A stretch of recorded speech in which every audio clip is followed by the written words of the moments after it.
Selamat pagi anak-anak kelas 5 semua.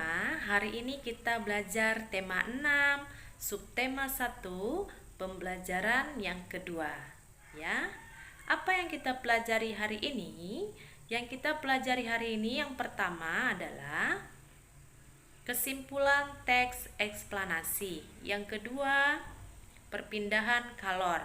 Yang ketiga, nada pentatonis dalam lagu. Baik anak-anak yang terkasih, bisa sekalian dibuka buku tematiknya ya. Kita baca bersama teks bacaan yang ada di buku kamu. Sore itu, Ayah Siti sedang membaca koran. Di sampingnya, Ibu Siti pun sedang membaca sebuah majalah. Siti pun tak ketinggalan dengan bukunya. Ia asik membaca. Mereka memanfaatkan media cetak untuk mendapatkan informasi. Di meja tamu, tampak segelas teh panas yang masih mengepul untuk ayah. Ada juga es jeruk kesukaan Siti.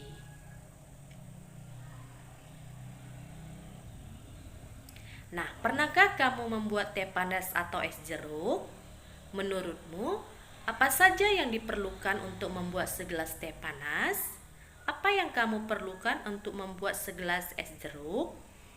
Untuk membuat segelas teh panas, kamu memerlukan beberapa sendok daun teh dan air panas.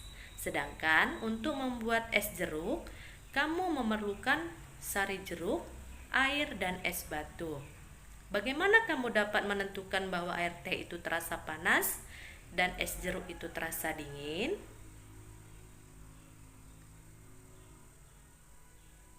Nah, dalam kehidupan sehari-hari, kamu sering mengukur suhu dengan sentuhan telapak tangan. Indra Praba akan mengirimkan informasi ke otak untuk memberitahumu bahwa sesuatu itu terasa panas atau dingin. Nah, betulkah indra praba tidak dapat digunakan untuk mengukur suhu suatu benda? Dapatkah kamu menentukan dengan tepat perbedaan suhu antara dua benda dengan menggunakan indra praba pada telapak tanganmu? Nah, perbedaan suhu dan panas. Mari sama-sama kita baca. Indra praba seperti telapak tangan tidak dapat menentukan secara tepat derajat panas dan dinginnya suatu benda. Tangan hanya dapat memperkirakan panas dan dingin suatu benda. Tangan tidak dapat menjelaskan berapa nilai derajat panas atau dinginnya suatu benda. Pernahkah kamu pergi berkemah ke daerah pegunungan? Ketika malam hari, saat kamu berkemah di daerah pegunungan, kamu akan merasakan bahwa cuaca di sekitarmu terasa dingin sehingga kamu memerlukan jaket tebal untuk menghangatkan tubuhmu. Lain halnya dengan penduduk yang tinggal di dataran tinggi yang seperti daerah pegunungan. Mereka tidak terlalu merasakan hawa dingin karena mereka sudah terbiasa dengan hawa dingin di pegunungan. Hal tersebut membuktikan bahwa indra praba tidak dapat digunakan untuk mengukur derajat panas suatu benda, karena setiap orang memiliki perbedaan dalam merasakan suhu di sekitarnya. Nah, dalam ilmu pengetahuan alam, untuk menyatakan tingkat panas dinginnya suatu keadaan digunakan suatu besaran yang disebut suhu atau temperatur. Nah, panas atau kalor dan suhu adalah dua hal yang berbeda. Energi panas merupakan salah satu energi yang dapat diterima dan dilepaskan oleh suatu benda. Ketika sebatang logam dipanaskan dengan api, batang logam tersebut mendapatkan energi panas dari api. Energi panas membuat batang logam tersebut menjadi panas. Ketika batang logam tersebut panas, suhunya meningkat. Sedang sebaliknya ya, ketika batang logam menjadi dingin, suhunya menurun. Suhu adalah besaran yang menyatakan derajat panas suatu benda. Suhu suatu benda menunjukkan tingkat energi panas benda tersebut. Satuan suhu yang digunakan di Indonesia adalah derajat Celcius. Alat untuk mengukur suhu disebut termometer. Satuan panas dinyatakan dalam kalori dan diukur dengan kalorimeter. meter. Nah, mari kita jawab pertanyaan berikut ini ya. Setelah kita baca pertanyaan yang pertama, apa judul bacaan? Iya, judul bacaannya adalah perbedaan suhu dan panas. Yang kedua, tuliskan kata-kata kunci pada setiap paragraf di atas. Paragraf pertama, kata kuncinya indera peraba, panas dan dingin, derajat panas. Paragraf kedua, suhu besaran. Paragraf ketiga, kata kuncinya panas, energi, termometer, kalorimeter. Pertanyaan yang ketiga, buatlah sebuah pertanyaan dengan menggunakan kata kunci yang kamu tentukan dari setiap paragraf pada bacaan. Mengapa air raksa pada termometer dapat naik dan turun? Ya, itu contoh pertanyaannya ya, yang dengan menggunakan kata kunci yang sudah ditentukan.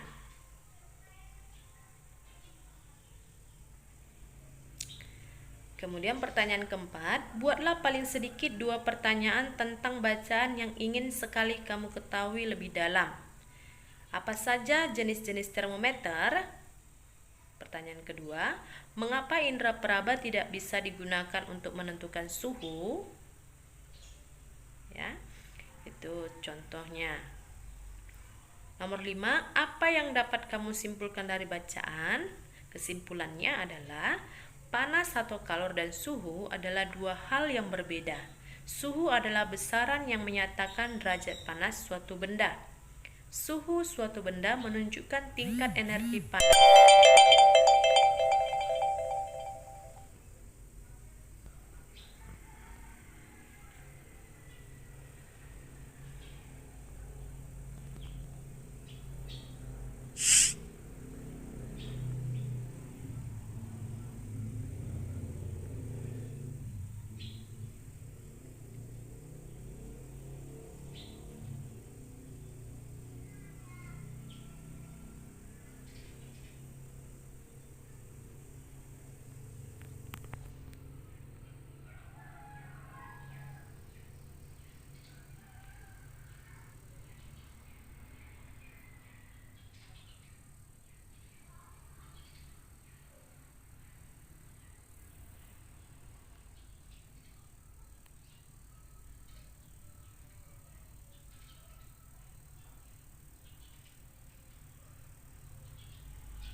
Nah, pertanyaan yang keempat, buatlah paling sedikit 2 pertanyaan tentang bacaan yang ingin sekali kamu ketahui lebih dalam.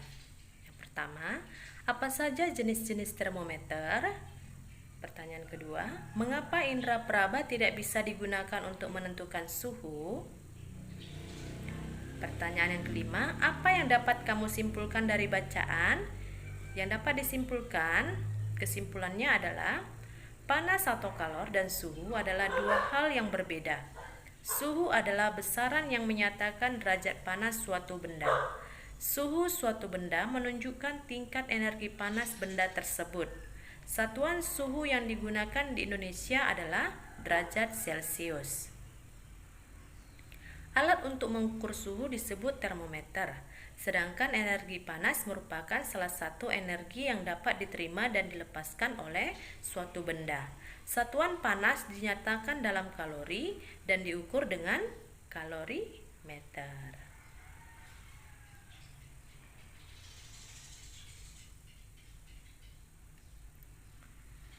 Koran atau surat kabar merupakan salah satu media cetak paling lama yang dikenal dan diciptakan manusia. Surat kabar memiliki banyak informasi yang disediakan untuk pembacanya. Salah satu informasi di dalam surat kabar adalah iklan tentang barang-barang kebutuhan masyarakat. Bersama dengan teman sebangkumu ya, atau bersama dengan orang tua, gunakanlah surat kabar untuk mencari gambar-gambar barang yang sering digunakan keluargamu. Barang tersebut adalah barang-barang yang menggunakan sumber energi panas. Bisa berupa sumber listrik atau sumber panas lainnya seperti baterai. Gambar barang-barang tersebut biasanya terdapat pada halaman khusus iklan pada sebuah surat kabar. Carilah paling sedikit 5 buah gambar barang yang menggunakan sumber energi panas. Nah, tahukah kamu termometer pertama kali dibuat pada tahun 1592 oleh seorang ilmuwan Italia bernama Galileo Galilei yang menggunakan udara dan air. Pada tahun 1714, ilmuwan Jerman bernama Daniel Gabriel Fahrenheit membuat termometer yang berisi air raksa. Dan pada tahun 1742, ilmuwan Swedia bernama Andreas Celsius menemukan termometer yang menggunakan skala ukuran 100. Di Indonesia, termometer yang banyak digunakan saat ini adalah termometer Celsius yang menggunakan ukuran 0 hingga 100 derajat. Pada awalnya, termometer menggunakan air untuk mengukur suhu benda, seperti yang dilakukan Galileo Galilei. Untuk mengetahui lebih dalam tentang cara kerja termometer air, mari melakukan percobaan sederhana. Ya, persiapkan alat dan bahan yang diperlukan. Apa saja alat dan bahannya?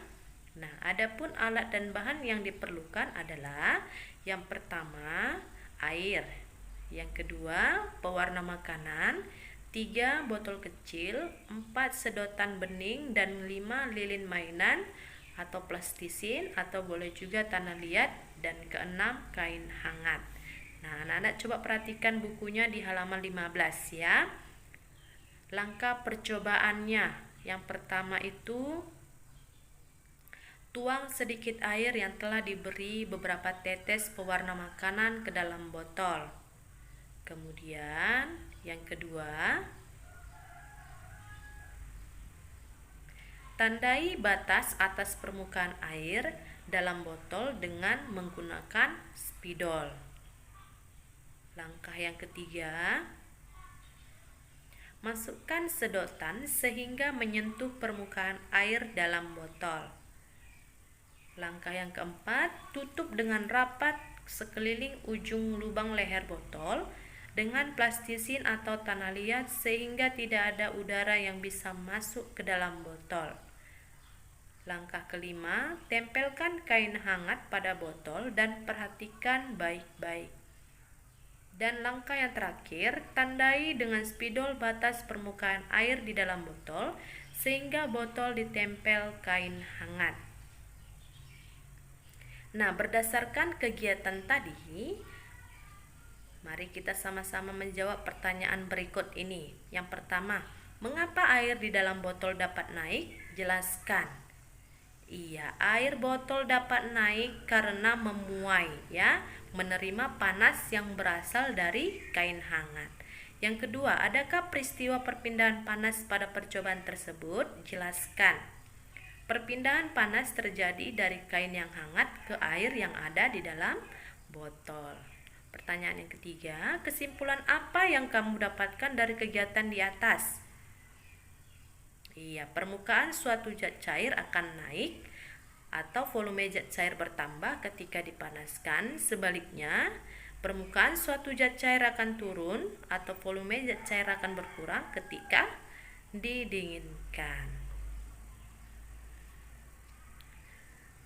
Oke, kita masuk ke tangga nada ya. Tangga nada adalah urutan nada yang disusun secara berurutan. Misalnya do, re, mi, fa, sol, la, si, do. Ada banyak jenis tangga nada, diantaranya adalah tangga nada diatonis dan pentatonis. Tangga nada diatonis adalah tangga nada yang mempunyai 2 jarak nada, yaitu 1 dan setengah. Beberapa alat musik seperti piano dan organ memiliki sistem tangga nada diatonis. Pada sistem tangga nada diatonis, dalam satu rangkaian nada terdapat 7 nada pokok, ya, ada 7 nada pokok pada tangga nada diatonis. Nada ke-8-nya merupakan pengulangan nada pertama. Sedangkan tangga nada pentatonis, jenis tangga nada yang hanya memakai 5 nada pokok. Ragam tangga nada pentatonis dibedakan oleh jarak antar nada serta pilihan nada yang didengar. Berdasarkan nadanya, ada tangga nada pentatonis yang menggunakan tangga nada jenis pelok dan tangga nada jenis slendro. Contohnya adalah tangga nada jenis pelok dan slendro gamelan Jawa. Selain itu ada juga gamelan Sunda, ya, dari Bali, Madura, dan Batak. Tangga nada pelok biasanya menggunakan susunan nada yang berbunyi seperti nada-nada do, mi, fa, sol, si. Salah satu lagu daerah yang menggunakan tangga nada ini adalah lagu Gundul Pacul dari Jawa Tengah. Sedangkan tangga nada slendro biasanya menggunakan susunan yang berbunyi seperti nada-nada do, re, mi, sol, la. Lagu yang menggunakan tangga nada ini memberi kesan gembira dan lincah. Salah satu contoh lagu dengan tangga nada slendro ini adalah lagu Cublak-Cublak Suweng dari daerah Jawa Tengah. Nah, sekarang lengkapi tabel berikut untuk membedakan tangga nada diatonis dan pentatonis berdasarkan bacaan tadi. Iya, jumlah nada dan nama nada pada tangga nada diatonis. Ya, berdasarkan bacaan tadi, jumlah nada pada nada diatonis ada 7 nada, sedangkan jumlah nada pada tangga nada pentatonis ada 5 nada.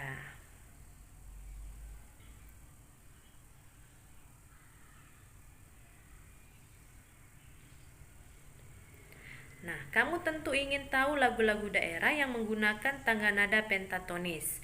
Sekarang simak lagu-lagu berikut, perhatikan nada yang digunakan pada lagu tersebut dan ada berapa nada yang digunakan, ya. Coba perhatikan lagu daerah dan simak, ya. Di sini ada Cublak-Cublak Suweng dan lagu Gundul-Gundul Pacul. Ya, silakan perhatikan kedua lagu tersebut.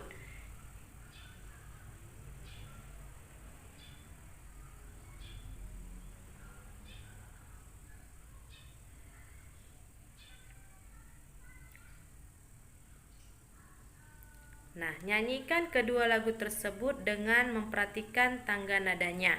Nyanyikanlah secara berulang-ulang hingga kamu dapat menyanyikannya sendiri. Perhatikan syair lagu tersebut dengan sesama. Tahukah kamu bahwa tidak semua lagu daerah memiliki arti khusus? Terkadang syair lagu ditulis dengan mementingkan keindahan rima bukan makna atau syair lagunya. Oleh karenanya, carilah arti lirik pada lagu tersebut, lalu tuliskan pada tabel. Setelah itu, cari tahu dimainkan pada tangga nada pentatonis yang mana saja kedua lagu tersebut, ya. Kemudian lengkapi tabel. Nah, di sini ada aspek, ya. Asal dari lagu Cublak-Cublak Suweng adalah dari Jawa Timur. Tangga nada yang digunakan slendro. Arti syair lagu dari Cublak-Cublak Suweng, ya. Coba perhatikan. Cublak-Cublak Suweng artinya tempat suweng. Suwenge tenggelenter artinya suweng berserakan. Mambu kutundung gudel artinya baunya dituju gudel. Pak Empo lera lere artinya Bapak Ompong menengok kanan kiri. Sopongu delikake, siapa tertawa dia yang menyembunyikan. Sir-sirpong delekopong artinya hati yang kosong tanpa isi. Nah, kesan yang terdapat dalam lagu Cublak-Cublak Suweng adalah gembira dan lincah. Nah, sedangkan asal lagu Gundul-Gundul Pacul adalah dari Jawa Tengah. Tangga nada yang digunakan adalah pelok. Arti syair lagunya Gundul-Gundul Pacul cul gembelengan artinya gundul-gundul cangkul sembrono. Nyunggi-nyunggi wakulkul gembelengan artinya membawa bakul di atas kepala dengan sembrono. Wakul ngelimpang segane dadi saklatar, bakul terguling nasinya tumpah sehalaman. Wakul ngelimpang segane dadi saklatar artinya bakul terguling nasinya tumpah sehalaman.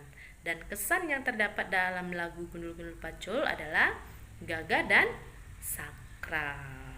Baik anak-anak, sudah tahu ya asal lagu Cublak-Cublak Suweng dan Gundul-Gundul Pacul, kemudian tangga nada yang digunakan, arti dari syair lagunya, dan kesan yang terdapat dalam sebuah lagunya, ya. Nah, baik anak-anak yang terkasih, Mungkin sampai sini dulu pembelajaran kita tema 6, subtema 1, pembelajaran kedua. Semoga pembelajaran hari ini bermanfaat ya. Terima kasih.